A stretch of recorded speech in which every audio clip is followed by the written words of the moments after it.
Thank you very much indeed for joining us today. My name is Ian Edgerton and I'm hosting an event in conjunction with SalonIQ. So I'll explain a little bit more about that in just a moment.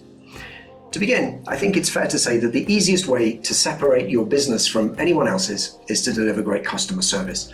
Now, great customer service is also the fastest way to grow your business. It's the best way to sustain your business income, and it's the most efficient way to ensure that you have a cohesive team. Now, you can have the best marketing in the world, but if your staff are not retaining the clients, especially the new ones, it will take years, if at all, to grow your business. So clearly, highly skilled operators, good quality products are an important factor, but above all these things, how you make people feel will be the thing that will move the needle the most. Today, I'm going to show you 5 steps to inspiring employees to perform at their highest level. And what you'll see is how to connect your business goals to an employee desired outcome. It's a win-win strategy that is great for you, for your team, and for your clients. So what I'm going to share my screen and we're going to walk through a few slides. Don't worry, it is literally just a few. And then we will jump into Loop HR, where I will share some of our career progression mapping. So let's do that for you in 1 second. As a manager, in a world of limited attention spans and instant gratification, it's often really difficult to know what to focus on and when to take action and on what.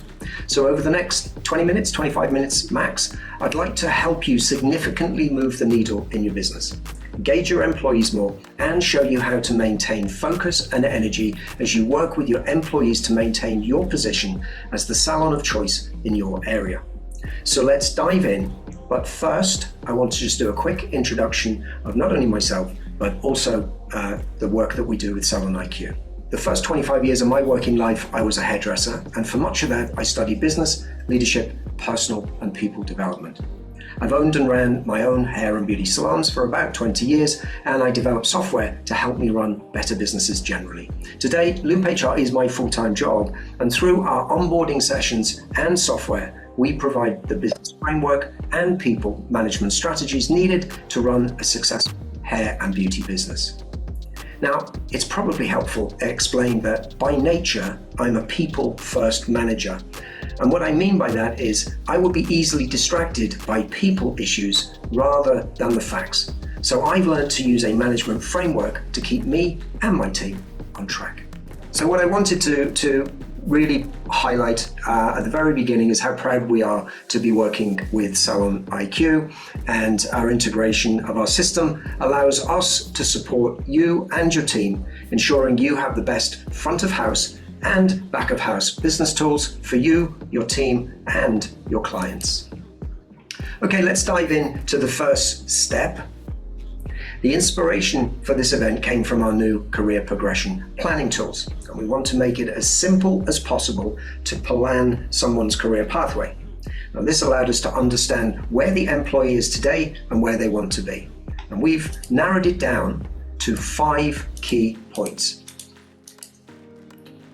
And that first point is to establish 3 things: where the employee is now, where they think they are, and this helps identify any disconnect between you and them, essentially.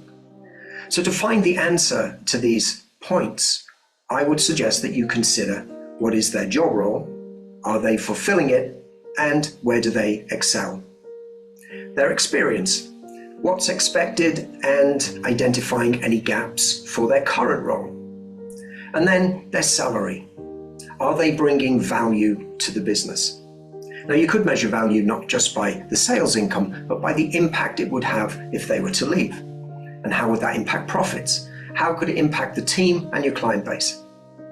And then you should consider, I believe, what they need to do to fulfill their current role, because we cannot be thinking about moving forward until we've achieved what we need to be achieving first. So to be clear on what is not being achieved, it's good for you to note things down so that you can add them to the list of focal points a little bit later in this process. So depending on your management style, it could seem daunting for some to ask direct questions or even know what questions to ask, here I'm going to share 3 questions with you, each designed to encourage the employee to open up and give the opportunity to be heard.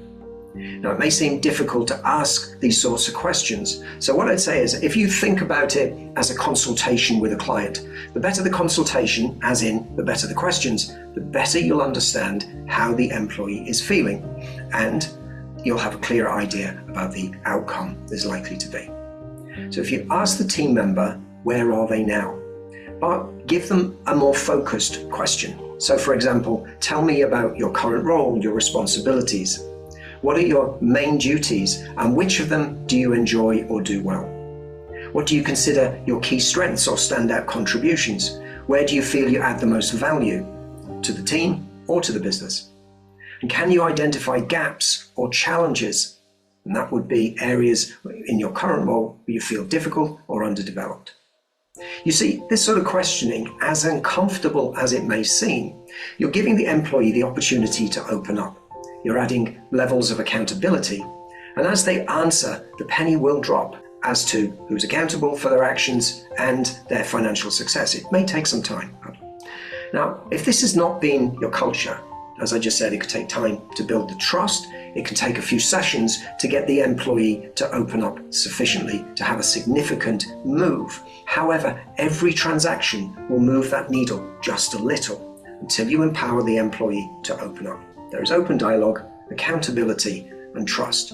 You know, one of the greatest frustrations that we have working literally in a salon, particularly if you're a manager, as I was for many years, not only of my own businesses, but of other people's businesses, was you have all these different characters in front of you, and as the manager, you're trying to get people to achieve certain things. And what I learned over the years is if we can get people to connect with what it is that they need to do, and we can hold them accountable in some way, not in a nasty way. I don't mean the carrot and stick. I literally mean by coaching them to that point. So, in contrast, management can sometimes feel a little bit combative with the person shouting the loudest being the winner. And today, to attract, retain the best workers, managers must be clear on what they're offering and hold employees accountable. Okay, with all these points considered, you need to note and understand the employee's ambition. Where do they want to be? So for the second step, you would ask about their career goals. What role or responsibility would they like to move towards? What would achieving it mean for them personally and professionally? This style of questions are designed to encourage the team member to think at a deeper level. Another angle to consider, where does the business need the employee to be? We often look at takings, but here we're asking different questions. Is the employee fulfilling their current role? Are they delivering value, skills, profit, positive team impact? If they left tomorrow, what would the impact be to the business? And finally, in step 3, from here, you can agree specific actions that will get them from wherever they are to where they wish to be. And I think it's important not to assume they will get there if left to their own devices. So development goals should be jointly agreed, and this encourages better engagement, higher success rates in converting learning skills into daily behaviors. And this could include what skills, experience, or targets they need to achieve, and what steps will be taken and by when. In other words, we're identifying timelines. If any of this is sounding overwhelming, I'm going to break it down into very simple points that make sense to every salon business. From a hair or beauty salon or clinic business perspective, there are common benchmarks that we use. Now, personally, I believe we should group benchmarks together, which will allow people to focus in a collective, and this will highlight greater impact, particularly around client care. So today's clients are savvy. They know the tricks, they've seen through the veil attempts of bribery, and they're constantly bombarded with offers of all sorts of things. But what most clients want, in fact what most of us want, is a high quality service and products. And we love the feeling of being listened to and taken care of, not to mention getting what we've asked for or expect. Essentially, almost everybody wants good service. If you want to measure client care, we suggest you track 3 classic key performance indicators. A key performance indicator is a measure against a thing that will, if done well, improve the business, also known as a KPI. So take 3 KPIs and group them together under the heading of client care. Now in this example, they are rebooking rates, client retention, and new client retention, which individually are really useful, but together they're really powerful.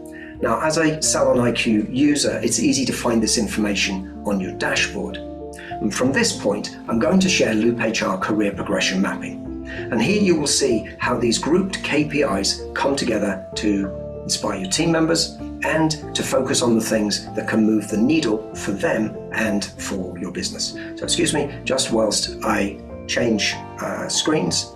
So as part of the suite of tools that we use within Loop, one of the things that we really wanted to do was to help managers move the needle to make a difference with their team. It's great when you've got a lot of information, but we need to convert that information into something that's going to make sense to the team member. So in this particular example, now remember, this is a dummy account, so sometimes we use extreme measures to demonstrate something. This is somebody's current job role. Given everything that we've just said, I'm not going to repeat all of that. What this is how to tie together the things we were just talking about. So this is where the person is, and this is where they want to be. They want to progress to a creative director. And over here, we can track their progress. Now, if you're a user of Loop, you'll be familiar with the fact that a lot of what we have within the manager dashboard often can be seen, or you have the option to share these things with your employees too. And the same would be with this. So the team member, if they had access to their career progression plan, would be able to see their progress. In this example, what we've done, we've taken our tracking from the beginning of June, and we're going to track all the way through to the end of March 2026. That gives the employee plenty of time to be able to get all their skills and everything lined up, and they've proven that they can perform at the level that they need to. We spoke earlier about the ambition for the team member. Well, here we have our ambition element within Loop, and we've got get promoted to a senior role. Well, we've seen what that senior role is, creative director, increase a current salary, fair enough, and improve technical skills, because that's something they will need to do around their technical position. So we understand, we've locked in their ambition. That's what they've agreed that they want to do. Now, as a business, as a manager, what I've said is, okay, the core thing that I need you to do in a senior position is to ensure that client care is really stable within the business. So I need you to demonstrate that. And I said earlier that we've clubbed together 3 really useful KPIs, even independently. But here I want to just explain why I like to put them together into one client care category. And again, it depends very much on your business. Not all of these KPIs are going to work for every business. So just to be clear, you can click the edit button and change them to whatever you want them to be.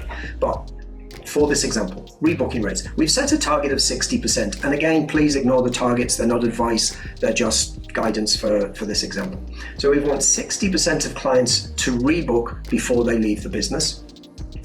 And we want our client retention set at whatever percentage is appropriate for your business. So again, we've said 80%. We understand that within SalonIQ, you can get all of these benchmarks. We've also spoken with SalonIQ, and we know that you can set your retention rates for any length of period that you choose, so whether it's 90 days or 120 days or whatever.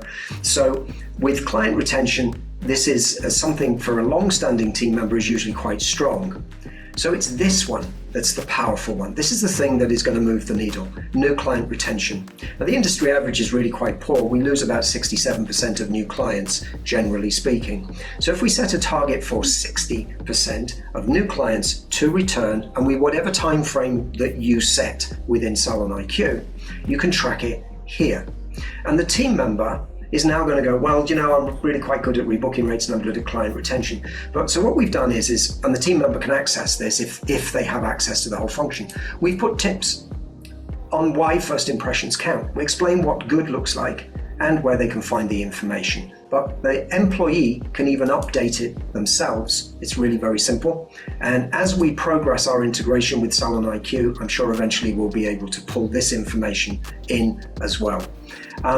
So if this is somebody's Achilles heel, this is their weak point, then it's potentially going to hold them back on their career plan. So you can actually help them focus on it. We'll talk about how we achieve that in a moment. Here's another group of KPIs that we put together, and this one is called Accelerate. Not everybody needs Accelerate, and again, you can toggle off anything you don't want, any category, or you can change your own benchmarks. For this example, we've selected 3, and that is a 5-star, 4-star Google reviews, and we've said to the team member that we're going to set you a target of 4 a month, and they can add every time that they achieve one of these reviews, and they can add it into Loop from their dashboard themselves. Client referral, another one. Again, we haven't given them high targets. We're just saying 2. If you refer 2 clients a month, and again, the team member can track this. Obviously, they can add numbers. They have to evidence their progress as well. Then we have social media content. Now, this is something that, again, a small number. What we're saying, if you make 4 posts a month, this is really about trying to get the employee to focus on building social awareness. We all understand the value of social awareness, particularly in the salon industry. So if somebody has a goal of 4 or whatever you deem relevant to them, and they can track it themselves, all of these elements move this needle at the top. So again, the way something is balanced would be measured in here, but that's a detail that you really don't need at this point. So how are we going to help our team members understand what they need to do? Well, we focus on learning soft skills and technical skills. In this particular example, we're having a big focus on the client consultation. This really helps with our new client retention in particular. So in our example, we're saying help the client visualize long-term goals for their hair, skin, whatever, not just today's appointment. Create a clear treatment plan, blah, blah, blah. So we've clearly mapped out what we want the team member to do. The team member has already ticked that they've completed it, and they've left a completion note. So again, they've said that they've completed the training course, they've told me what they scored, and they're feeling really confident that they're going to be able to achieve their goals. We will see that in the results here and here. So technical skills, again, in this example, we're talking about using color management tool Vish, and I don't need to read it to you, but they haven't completed it yet, but when they do, it will help move their score up. And finally, in our career progression planning, we've linked our training module, the career plan. So any training courses that you add in, you can actually tie it into their training budgets and into their career progression plan. So I think that this, for us, we believe this is a game changer in employee engagement. So if you have any questions about that, then please do let us know. What I do want to do right now is I'm going to stop sharing my screen, so I apologize, my face will loom large. And then I'm going to reshare my screen. Okay, so as a summary, our 5 steps, where are we now and where do we want to be? What is the ambition? So what is your goal? Your client care, the things that will actually get you there. Accelerate will impact the pace at which you receive or you achieve your goals. And then the skills, which is of course the ability to deliver to the high standard that you were talking about. I want to talk very, very briefly on the integration that we have with SalonIQ. Whilst it's very, very early days in what we've done, we're super excited because the SalonIQ have been super helpful for us and for our mutual clients already. So the integration is designed to save you hours of time, minimize duplication, and of course minimize errors, and then simplify your salon management processes. And that's why we do what we do with our lovely partner SalonIQ. Okay, so that is the presentation from us on the 5 points on how we can move forward. If anybody would like to chat with me, then at some point later today, I'm sure that SalonIQ will very kindly share a link to this video and also a link to book a chat with me if you have questions and things that you'd like to know more about using Loop HR. You can book a discovery call. Well, you know what? It was a real pleasure. Thank you very much indeed to everybody that joined us. Thank you, as always, to SalonIQ for being tremendous and very generous in your time.